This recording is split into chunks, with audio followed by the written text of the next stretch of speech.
Is that going now? Is that going? Okay, it's going. Hi, everybody, and welcome to Now TV Canada. I'm your host, Jennifer, aka Lady Jennifer, aka Superwoman. As those of you following me now after how many years? 5? Would know. So, is the continuing adventure of my Highway of Tears um initiative. I'm wearing the Highway of Tears t-shirts, the original one, the first one I made, and I'm down to 2. I've given away all the rest of them at my own expense, at my time. That's kind of why I'm going to Ottawa again. That's kind of why I'm making this video. It's about the story behind all the shirts I've made and the things I've attempted to do in 4 years, and have no results come from all my efforts, which really begs to make the point of how much I really need to live some other part of the world. I'm done living here. When I read that book on settling Canada, the book I finished recently, there was a part in there where the writer said that the world has given Canada the reputation of being an antisocial country. Um, it is so true by far. I can't explain just how true it is.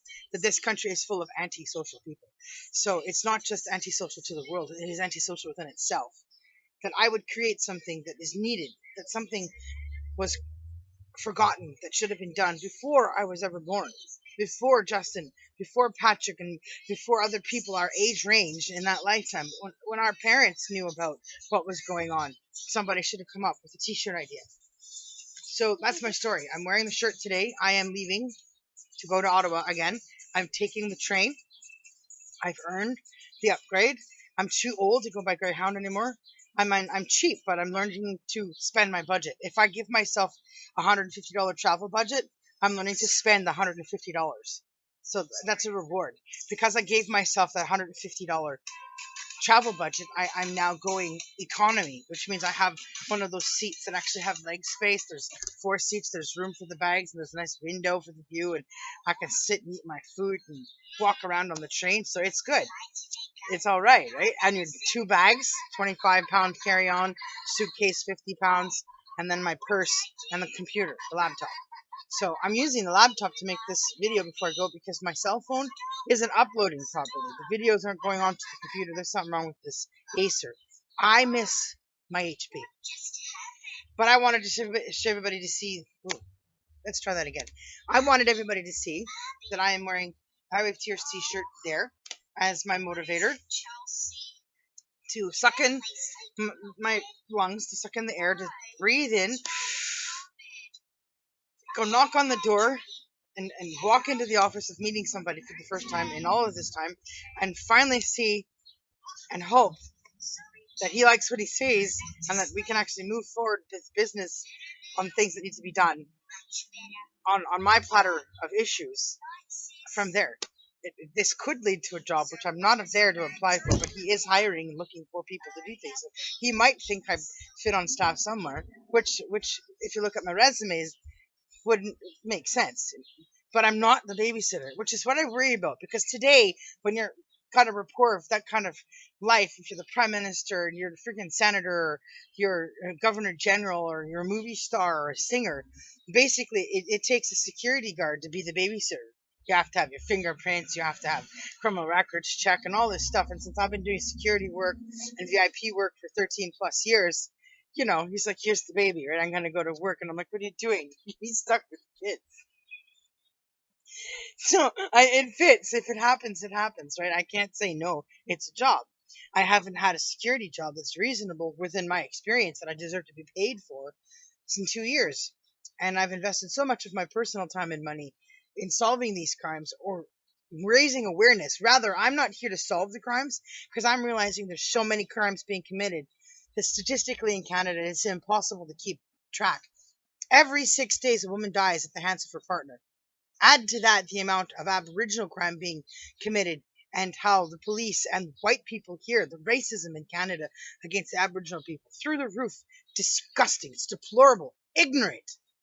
The white people think they have the right to come in here, basically get rid of that culture of people if they're not going to change their ways to fit within the white person's society and a white way of living. It's vulgar. We steal their land. We rape their children. We kill them, and then you tell them that if they don't participate in our society and live at our standards, to get shit or get off the pot. They're on welfare because we put them there. They didn't ask for us to come here to take away their right and freedom to go hunt and fish and make clothes out of the animals they hunt and not have any waste and sleep in teepees and swim in river water and travel by canoe. You know, they're the ones that were doing it right. So I've had enough of watching the unsolved crimes. My biggest issue here, the most two recent victims, 19-year-old girl, 17-year-old boy, boyfriend and girlfriend, Alberta. There was a post on the Highway of Tears Twitter where the complaint really was very frank about the police not caring enough about the matter to investigate further. And it is absolutely the truth, because Tina Fontaine, whose body was found in Winnipeg under a bridge at 15, hasn't been solved. It took another Aboriginal person, the homeless hero, to die. His body was floating in the water. Somebody reported him. It took his body floating near where she was dumped for the police to find her. If they hadn't found the homeless hero, his body would not have led to finding Tina's. The key here is that Tina was dumped in a place where there was a previous crime done many years ago where another girl was dumped, who is also an unsolved crime. And I'm tired of this. I've had it. I'm done. I'm just baked. I want to go on a real big binge. I want to go on a big drunk. Like, I want to go do a big bender. I want to take a weekend and I want to shove crap into my brain, shut myself down and not think, because I can't handle the amount of hatred, racism, and crime that's going on towards this culture. There's no reason for this. I look at the difference in America. I look at the luscious land, the land mass, and the lifestyles and comforts and caring for themselves and living within their own order of life that the Aboriginal people in the States have got. And I keep thinking it shouldn't come to this. It shouldn't come to offering the ones that are left in Canada that are still alive the opportunity or the offer to go live with their American brothers and sisters so they can stop being killed and raped and made into drunks and potheads or whatever else people want to make up about these people, in order to live, in order to have a life.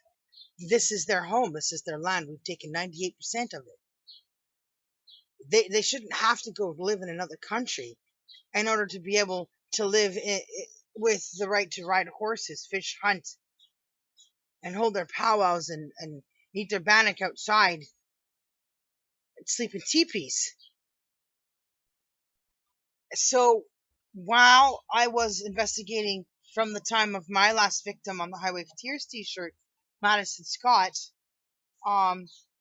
which was the camel that broke the straws back again, that last murder was the one that made me decide it's necessary to make t-shirts. It's necessary to make awareness, international awareness. But I've kept track of crime since then, and I'm realizing that statement on the post that was on Twitter, on the Highway of Tears Twitter, is true about the police reporting the crime, going to investigate enough to move the bodies and take note of the evidence that's in the situation at the time. But then nothing further is done. No further investigations are made. So I'm hoping with Senator Patrick Rizzo. God, it's weird. I say Senator Patrick Rizzo as then when I go into his office, I have to approach him as Senator Patrick Rizzo. So I can't say, hey, Patrick or Patrick Rizzo out of the office until he's out of the office. In the office, I gotta officially be official because he's official again. It's good, isn't it? So the point is, I gotta go see Senator Patrick Rizzo, and I make a point of him being so important because he's got Aboriginal, because he is chief. He is of value to the issue, that he has a position here that he can uphold by conducting an affair with the police forces with these unsolved crimes. He can make it a mandate to tell these people to report to him the ongoing investigations so he can keep up to date on what's going on, so he can report to the Senate, to the Prime Minister, to the world, etc., that he can keep in touch with the families, even meet them if he wants to. So there is something here that can be done. My point is, if we can't solve all the crimes, My goal in this, I am, what do you call it? I am the intervention. I am the girl you come to when nobody else can get the job done. My job here is to slow down or stop the crimes from continuing to be committed. So I have a plan to deploy. And so I'm hoping that after he's eaten my gift, I'm going to take him some food I've made, that I'll be able to deploy these plans into his head, and together we can work on making that happen so that I can deter things, slow things down to arrange other things that I want, like dealing with the Highway of Tears CD. That's international assistance. That's musicians around the world, famous and not famous, and stage it. We can have live performances and have actor Steven Seagal, who's got 25 plus years of police work under his belt, etc., together so I can continue on with other concepts that I've been sitting on a long time. Well, I didn't sit on. I've actually made tons of attempts to contact people. I had just cracked the joke the other day. I'd posted a comment on his Twitter complaining about my 8 years of doing this. That I had somebody had the nerve. Some odd, strange person had said that I was overdoing it, overcompensating, overachiever. That's what he called me. You're an overachiever. And I thought, how odd that he called me an overachiever, watching me watch the society around me get used to all this crime and act as though that kind of crime and that crime ratio in a country with a population this small as normal. So to go on with your daily lives and not feel anything about that.